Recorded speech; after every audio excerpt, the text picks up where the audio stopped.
बिना ब्रेक के ये ध्यान किया है। और जब कभी मुझे समय मिलता तो रविवार का ध्यान करने के लिए इस पिरामिड में आता हूँ। और सबसे बड़ी बात यह है कि मैं ध्यान से तो लगभग 40 साल पहले से भी मेरी जानकारी थी।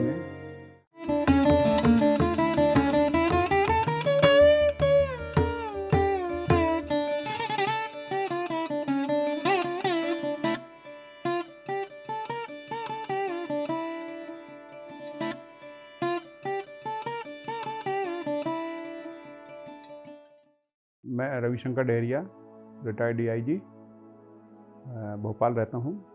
और पीएसएसएम के ब्रांच डीएचए हिल्स व्यू में जो है पिछले 4 महीने से जुड़ा हूँ। और मेरे जुड़ने का मुख्य कारण ये था कि मैं काफ़ी वर्षों से अन्य ध्यान करते रहा, लेकिन मुझे वो संतुष्टि नहीं मिल पा रही थी। कोई ना कोई दिक्कत आती थी और मैं जिस उद्देश्य को लेकर मैं चला था वो उद्देश्य मेरा पूरा नहीं हो रहा था। प्राणायाम करते दौरान जो है मैं जनरली अपना मोबाइल में कुछ संतों के प्रवचन वगैरह सुनते रहता था। एक दिन अचानक मुझे एक यूट्यूब में दिखाई दिया ज्ञानगंज के रहस्य। तो मैंने उसको जब क्लिक किया तो मुझे काफ़ी कुछ समझ में आया। महातार बाबा जी के बारे में लोगों के जो है स्टेटमेंट पढ़े सुने। फिर इसी बीच वो कंटिन्यू जब चलते रहा तो मुझे आदरणीय पत्री जी का एक वीडियो मिला। और उसी बीच क्या हुआ कि ये करीब 4-4.5 महीने पहले की बात है। उसी बीच क्या हुआ कि मैं 1089 जो टीवी चैनल है उसमें इस्कॉन वालों का, उसको मैं बड़ा ध्यान से देखा करता था। तो 89 की जगह एक बार 1088 लग गया। तो उसमें जो है वन स्टूडियो में बड़ा ध्यान का चल रहा था। तो मैंने सोचा कि ये ऐसा कौन सा ध्यान है। फिर सर्च किया तो 28 तारीख की अप्रैल की बात है। मैंने सबसे पहले पिरामिड के बारे में पता किया।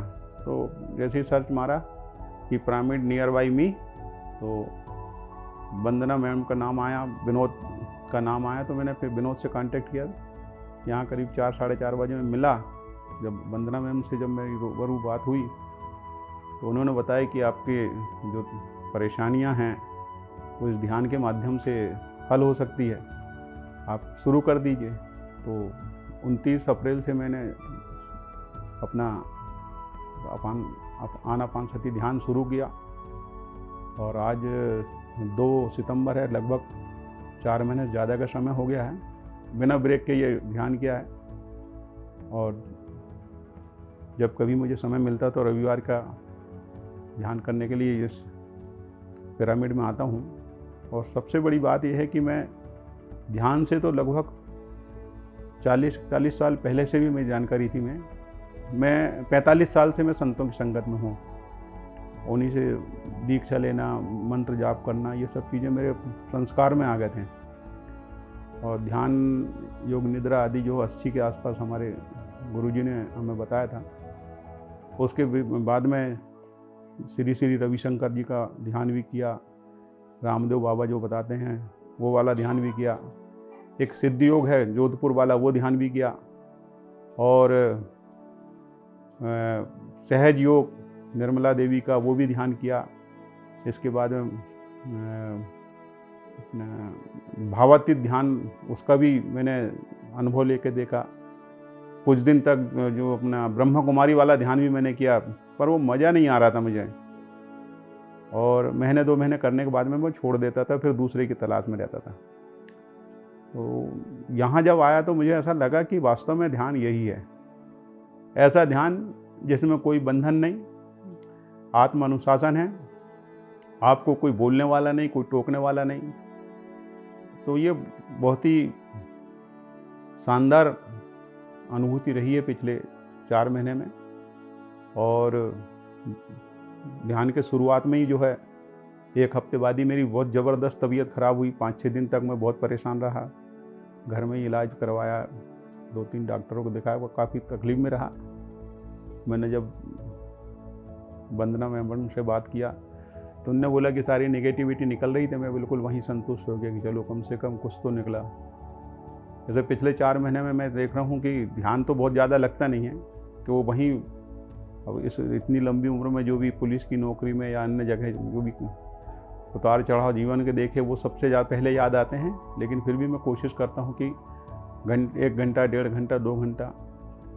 और सबसे ज़्यादा मुझे खुशी क्या हुई कि प्रभु डॉक्टर एस.सी. जैन एक बार मेरे घर पे गए थे। उन्होंने जो है मुझे JTTP 33 के बारे में बताया। तो शुरू में तो मैं सोचा कि 1-2 घंटे, आधे घंटे ध्यान कर लेंगे और उसके बाद में अपन सो जाएंगे। लेकिन जब वो ऑरा क्लीनिंग वाला जब ध्यान से जब सुना मैंने, तब मुझे लगा कि ये वास्तव में बहुत अद्वितीय चीज़ है।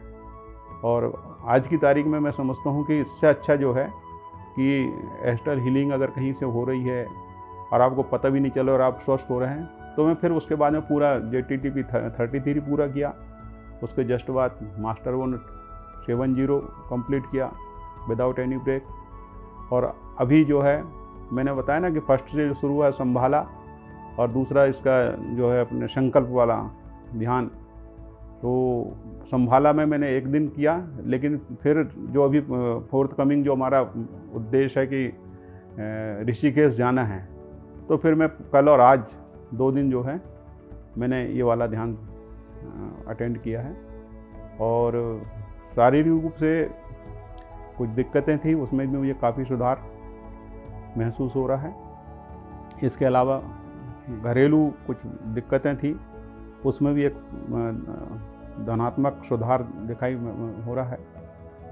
मेरे घर में बड़ी उल्टी सीधी दिक्कतें होती थी, उसमें भी मुझे महसूस कर रहा हूँ कि पिछले 4 महीने में कुछ कमी आई है।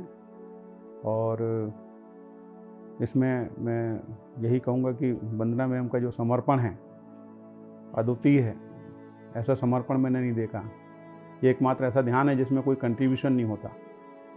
एकमात्र ऐसा ध्यान है जिसमें कोई फीस नहीं लेती। एकमात्र ऐसा ध्यान जिसमें किसी को प्रेशराइज नहीं किया जाता। जबकि आप दूसरे उसमें जाएंगे, चाहे भावातीत हो, चाहे श्री श्री रविशंकर महाराज के हो, पहले फीस जमा कराते या दान दक्षिणा के नाम पे वो पैसा जमा करवा लेते हैं। यहाँ पे बिल्कुल आपको स्वेच्छा है, और स्वेच्छा में ये है कि सर्वप्रथम आप ध्यान करिए, बाकी सब चीज़ छोड़ दीजिए। ये मुझे बहुत अच्छा लगा। और मैं प्रभु से यही प्रार्थना करूँगा कि जीवन के आखिरी सांस तक अगर मैं इससे जुड़ा रहा तो मैं अपने आप को बहुत धन्य मानूंगा। मैं इस पिरामिड सेंटर की ऑनर वंदना जी को साधुवाद देता हूँ कि उन्होंने एक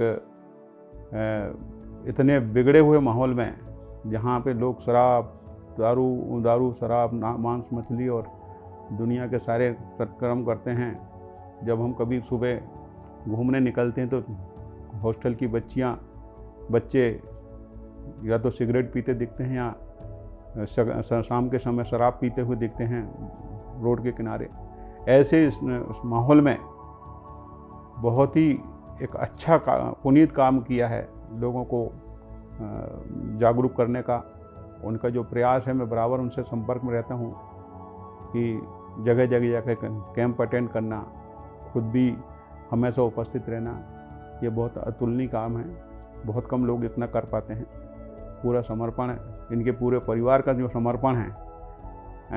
महाप्रभु की उम्र जो है 86 कंप्लीट हो गई, उसके बाद उनका जो समर्पण देखने लगता है। हम लोग तो जब रैकी सीखते हैं तो उसमें रैकी के समय में भी देखा कि महाप्रभु 8:40 को बैठ गए, बाकी लोगों को बुलाते थे। ये हमारे लिए अनुकरणीय है, और ऐसे सत्पुरुष जो है बहुत बिरले मिलते हैं। मैं इस पिरामिड सेंटर को और उनके जो संचालक हैं उनको मैं बधाई देता हूँ, और मैं जितना मेरे से जो सहयोग हो सकेगा मैं उसमें पूरी तरह सहज तैयार रहूँगा। Thank you.